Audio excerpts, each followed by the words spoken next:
Hello, my name is Andrew. You can call me Cookies, and we're going to take a look at the remaining 3 bosses in the Sanctum of Domination on heroic difficulty. Starting off with Fatescribe Roh'Kalo, we have pretty much just 2 main abilities to watch out for, which is going to be Invoker's Destiny and Twist Fate. So Invoker's Destiny as a healer, what this is going to do, it's going to target the tank. We should see it happen here soon. It should be after these bombs, so I'll just skip forward just a tiny bit.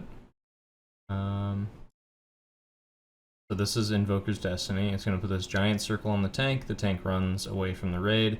It does damage based on how far away they are, so if they stay close like this, the raid's going to take a lot of damage. If they go farther away, the raid takes less damage. And then it's going to spawn this ad, which everyone needs to kill. The ad doesn't really do anything as a healer. You just want to make sure that it doesn't reach the tank. So the way that you'd help deal with that is just by slowing it down. You can't stun it as far as I'm aware. You can only slow it. So if you're like a Resto Shaman, Frost Shocking and whatnot is really, really helpful. And then the next ability, I'll just rewind it a tiny bit because it happens right here, is called Twist Fate, which in the Dungeon Journal, it describes it as only targeting several players, but in every experiment so far that I've seen, in Heroic at least, I haven't looked at Mythic footage yet, but on Heroic difficulty, it targets everyone in the entire raid no matter what. So here's Twist Fate, we'll just randomly cast it, and it puts a dot on everybody for 6 seconds. So you just want to be mindful of that when it's overlapping with other things, but typically nothing really overlaps in this fight. Like I mentioned, it's just those 2 main abilities. These giant circles don't really do anything. These players just need to get out of the raid. It's not really like a healer concern. I guess just helping keep those players like full HP might be useful, but even then, if they just run out and press a defensive, they're totally fine every time. And you should be, basically, the way that it should work for most guilds is that you're getting 2 Invoker's Destinies and also 2 Twist Fates every phase. I guess we'll see in phase 2 and 3. I don't remember on my kill if that's how many we had, but I know that we got 2 Invoker's Destinies every phase, which is these ad spawns. We definitely got 2 of these every phase, which, if it lines up, you should get roughly about the same amount of Twist Fates since he cast it shortly before and shortly after. So this is where he goes into the intermission. And basically what's important to know about the intermission, I'm not going to go over the details of how to deal with the intermission, but I am going to go over what's important as a healer, which is that the boss will just constantly channel. I don't know what he's channeling exactly. I don't remember what the ability is called. But he basically just does this channel constantly right here, and it just every few seconds it's going to pulse for damage and hit the entire raid for a decent amount of HP. So you just need to be doing... This is honestly where I would dedicate a lot of healing cooldowns. As far as like AoE healing cooldowns go, so this would be stuff like Tranquility, Salvation, Divine Hymn, all those like throughput healer cooldowns is what you'd want to use here, and then you'd use more like defensives like Barrier and Spirit Link Totem during the non-intermission when he's just using like the tank explosion because everyone's nice and stacked up. But in the intermission, you have players kind of running around all over the room. And that's the other thing that's worth mentioning is how big this room is. People have to go way over here on the sides and run really far away. So make sure that you have at least 1, maybe 2 healers kind of out here in the middle-ish of the room, helping heal the people who are doing the runes, because they will be taking the pulsing damage as well. So you want to keep them alive. And then from there, the fight literally just repeats itself, and there's not much else to go over. So there's the Twist Fate again as we go into the second phase. And then he's going to do another tank debuff, so it's just about topping people off before that happens. Easy, just dodge. And that's pretty much it. So those are the 3 things that you need to watch out for as a healer. You have Invoker's Destiny, which is the tank debuff that goes out. Does damage to the whole raid, which is where you should use like more damage reduction based cooldowns or like close cooldowns, like you have, Barrier and Spirit Link Totem. So that's this right here. And then you have Twist Fate, which the boss is just going to kind of randomly cast throughout the fight, and that just puts a dot on everybody. It's not really deadly in any way because of where he's casting it. It doesn't really overlap with anything, but just make sure that you're prepared and have the raid full HP by the time this debuff goes out, and watch any players that might be low HP. Like especially these players right here, you can see there was a couple that were like dipping below half. Those were the players that you're going to want to watch out for during that debuff. And then besides that, just AoE healing and throughput healing during the intermission. Pretty much it for Fatescribe. Alright, next up let's go ahead and talk about Kel'Thuzad. So this fight is actually really straightforward as a healer once you understand it, but if you go into this fight kind of blind, it's gonna hit you pretty hard and you're not gonna realize like how to deal with it right off the bat. So the main mechanic that healers are gonna be watching out for, and this is really like the first major fight where like I would say healing cooldowns, like assigning healing cooldowns is pretty much absolutely mandatory depending on your strategy, I guess, but I think every like strategy that's going to be successful is going to revolve around healing cooldowns. So this is the mechanic right here. So the boss is going to summon these glacial spikes. Depending on how fast you kill him, that's going to change how many you get per phase as far as like how many times the glacial spikes spawn.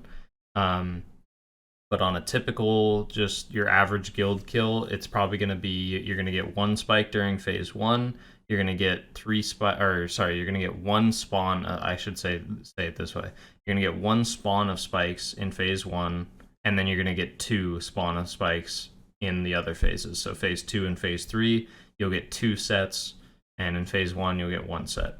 So this is that 1 set. So the boss is going to spawn the glacial spike, and the way that it works is in phase 1, you get 1 spike that spawns with each set, and then in phase 2, you get 3 spikes that spawn with each set, which I'll show in a minute just to clear up the confusion. And then in phase 3, the last phase, you're going to get 4 spikes with each set. So here's the 1 spike, you kill it.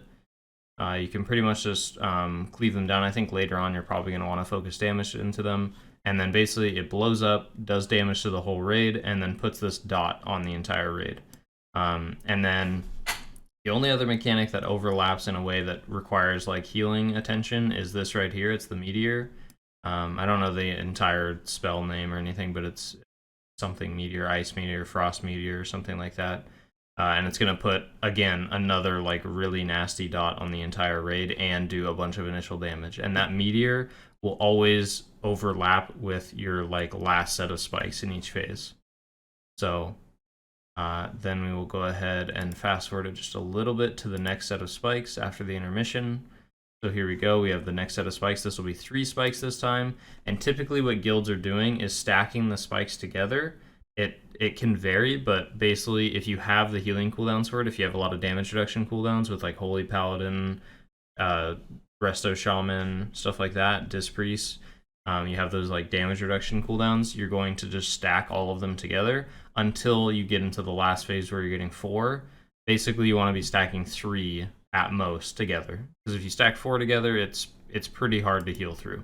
If you stack 3 together, it's still like you're going to see how much damage the raid takes here in a second. So here we go, they move the raid into a safe spot. They're going to all stack up together. They're going to have the ranged DPS kill these spikes. And here goes the massive damage that they're going to take. There's 1, 2, and 3. They all blow up. They use a ton of healing cooldowns.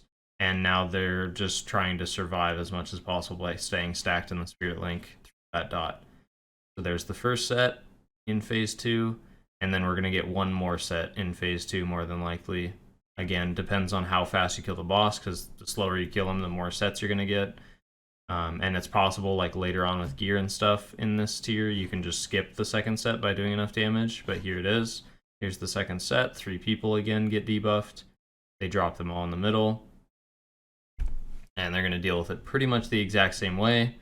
They're probably going to use a bunch of healing cooldowns. And then this one is the one that's going to overlap closely with a potential meteor.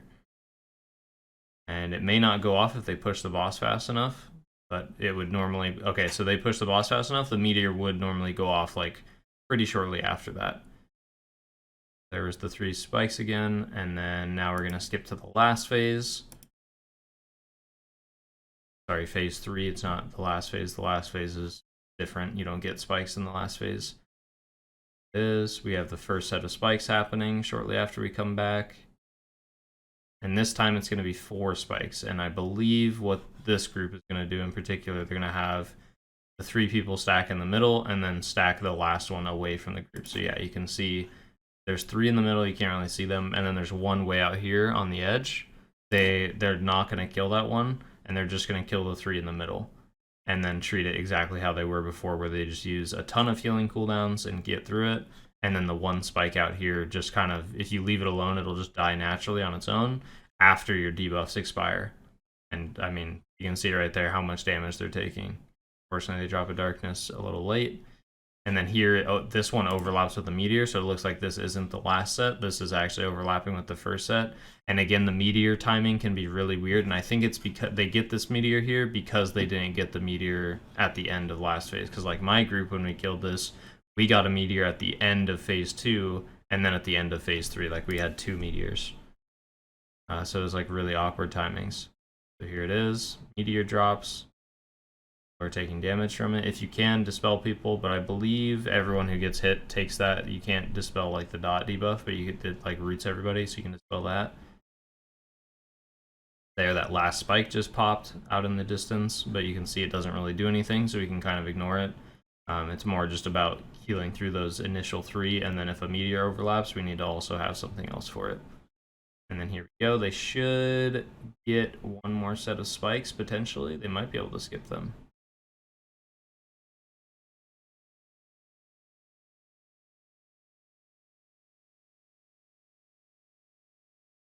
Okay, there's the spikes. So they're getting the spikes as they transition the boss, which is actually very unfortunate. It's like not good timing at all.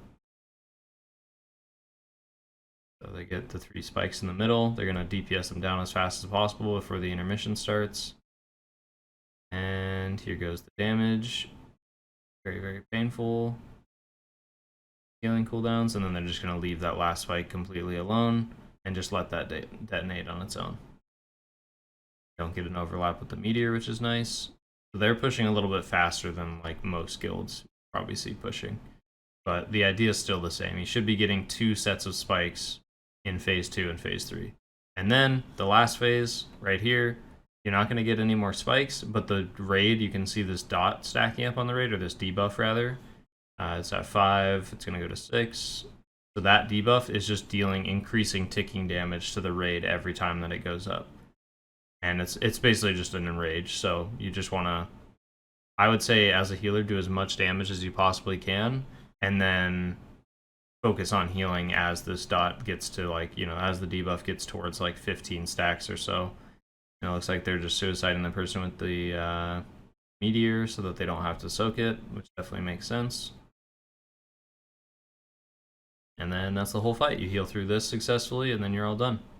And there are meteors dropping, so if your group decides to soak those, you're going to want to set up healing cooldowns for each meteor that happens. Gateway to get across, they stack up, and then they have Spirit Link and a lot of healing cooldowns right here. This is where it starts getting like really hectic. You can just see how much damage the raid is taking. It's absolutely insane. So ideally you want to kill the boss very fast in this last phase. And I have seen some groups where they lust here and they kill the boss before the ads even spawn, I believe. Okay, they did end up lusting in this last phase as well. So yeah, that is it for Heroic Kel'Thuzad. Alright, so last up we have Sylvanas Windrunner. I'm going to go over general tips real quick, and then I'll go over each phase individually. So for general tips, use mana potions in this fight. Use preferably the channeled mana potions if you can, and you definitely should be able to. But you can use 3 mana potions in this fight. So use them, pretty much think of it as using a potion in each phase. Definitely do not forget that, because it will help you a lot. Okay, so in phase 1, the 3 main things we're watching out for, and these will pop up throughout the other phases, but I'm just going to mention them all probably again in each phase. The first thing is Shadow Dagger, and then we have Wailing Arrow, and then we have Banshee's Wail. So I'll try to point out the abilities when they happen. So here we have a Shadow Dagger coming up, and what this is going to do is just debuff a few players, and we just need to keep them alive. Sorry, not a few players, a lot of players. I guess it depends on raid size and whatnot. These players you're going to want to watch and really keep them topped off. And then next up we have the Wailing Arrow, which is this right here. It typically goes on, I believe, tanks, but it can go on other players, or I think that might be a different mechanic later on. I don't remember, but it's basically this right here. And they're going to run that out as far as they can. The farther away they are, the less damage it does to the raid. And then other than that, we have Banshee's Wail, which will happen towards like the end during the intermission.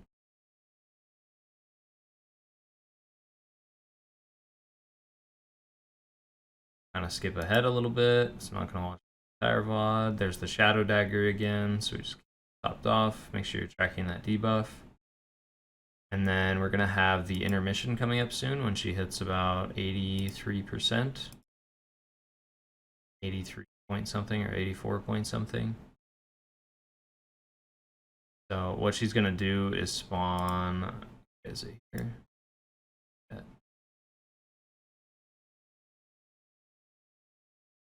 There it goes. So keeping the rave topped off, and then she's going to spawn a ton of chains right here, and this is where you're probably going to want to use some kind of healing cooldown. We were actually just using Ashen here. Yeah, it looks like this group was using Ashen as well. My guild was using Ashen and just healing through and helping kill these chains as fast as possible. So as a healer, you should just really be spam healing whoever has the debuff. And you can track the chain debuff on people, you can see here. So heal the people who are still chained, because the chains do more and more damage as the longer that the person is chained. And then that's pretty much phase 1, and then we'll go ahead and check out phase 2.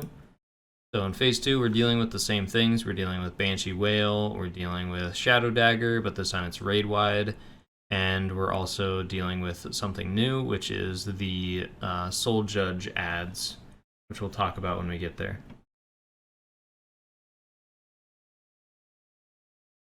So, first debuff should happen here soon, I believe. Happen towards here. This is the first burn of the boss. This is where you get to DPS the boss. So as a healer, help do damage. I believe she's going to do the first Shadow Dagger here. There it is. It applies to the entire raid. You'll want some kind of healing cooldown or healing cooldowns rolling into it.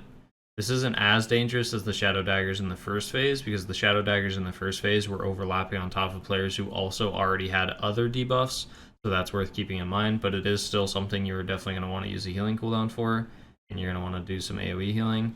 There's another set of Shadow Daggers. I believe she'll do it those 2 times, and then it'll transition afterwards. And then this is the Banshee Wail. This is pretty spread out. You're going to want to keep the raid topped off.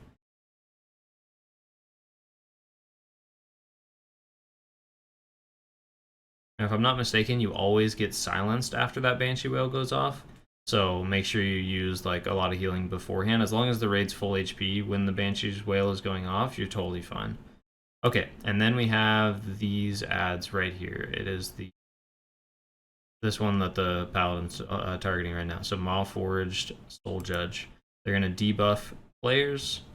We're going to see the debuffs right here on these 2 players. You can see on the raid frames. And what this debuff is going to do, it's going to do increasing damage to this player as the debuff is on them. And when it gets dispelled, it duplicates onto other players, but resets the stacks. So you dispel 1, and now 2 debuffs go out on people. You know, so say, I guess, to make it easier, there's these 2 debuffs. If you dispel them both, there's going to be 4 debuffs now. But the stacks reset, so they do less damage. My view on this debuff, it depends what healers you have, really. If you have some healers like a Holy Priest or even like a Holy Paladin or 2, or a Mistweaver Monk would be really good at it. Some kind of healer that can heal really effectively on like single targets, like single target healing. You want to just keep these debuffs pretty much on the players as long as possible, ideally for the entire duration of the debuff. But once they get to a certain amount of stacks, if it's looking dangerous at all, definitely dispel them.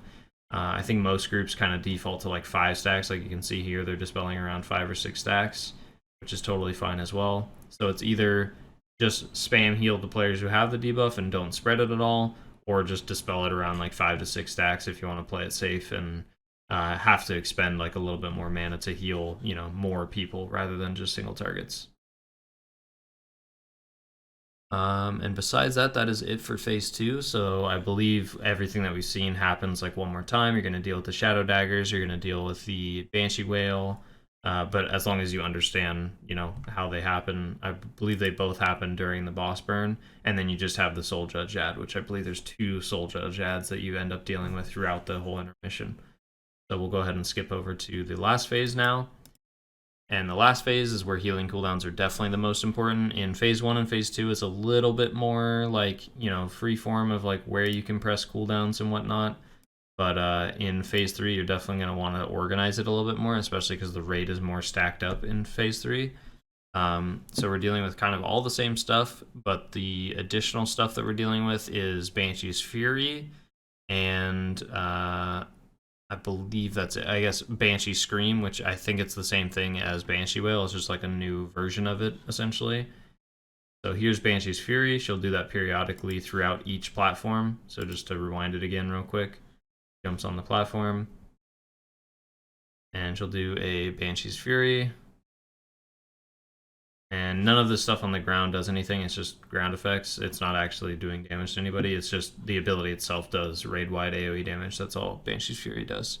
So you need to be mindful of when that's happening. You can see timers on it on bigwigs and whatnot. And then we're going to have the Wailing Arrows, which is going to be, should happen here shortly. Should be with it. Oh, it looks like we do. Oh, okay. Yeah, I remember now. You do deal with Shadow Daggers in this phase, but the Shadow Daggers are avoidable as far as I'm aware. So it is possible to not have anybody get hit by them. I'm gonna wait for this debuff that we'll see. I think right here. Yep, there it is. So there's the arrow. That player needs to run away. It's the same thing as before, but this time you're getting multiples. So here we have like a Banshee's Fury and 3 of these arrows going off at the same time on random players. So it's extremely, extremely deadly. So you want to make sure that the raid is like nice and healthy, and you're definitely going to want to use healing cooldowns for when those arrows are overlapping with other mechanics. And then I believe as we jump to the second platform, she should do a Scream. So here's the Banshee Scream. It's the same thing that we saw in phase 1 and phase 2. It's just slightly different as far as like what it's called. And I think that's just because it has an additional mechanic added into it for pools on the floor.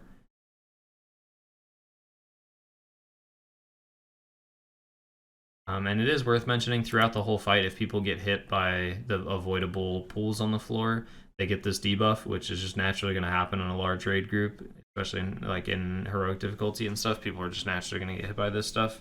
It's bound to happen.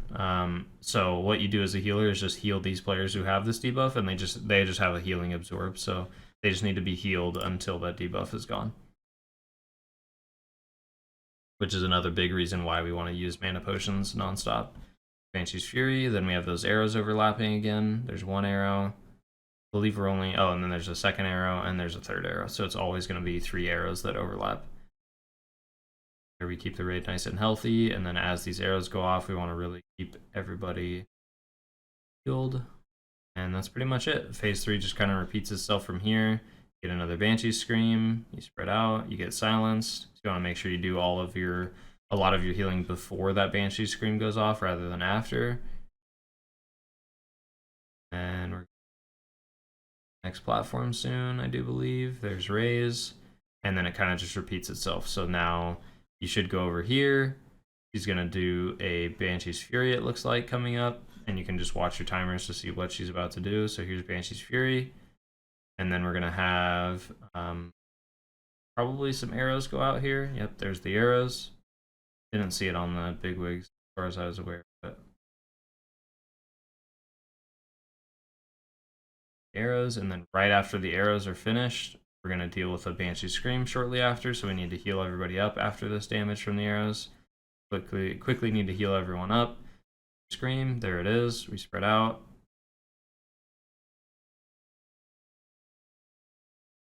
That's it.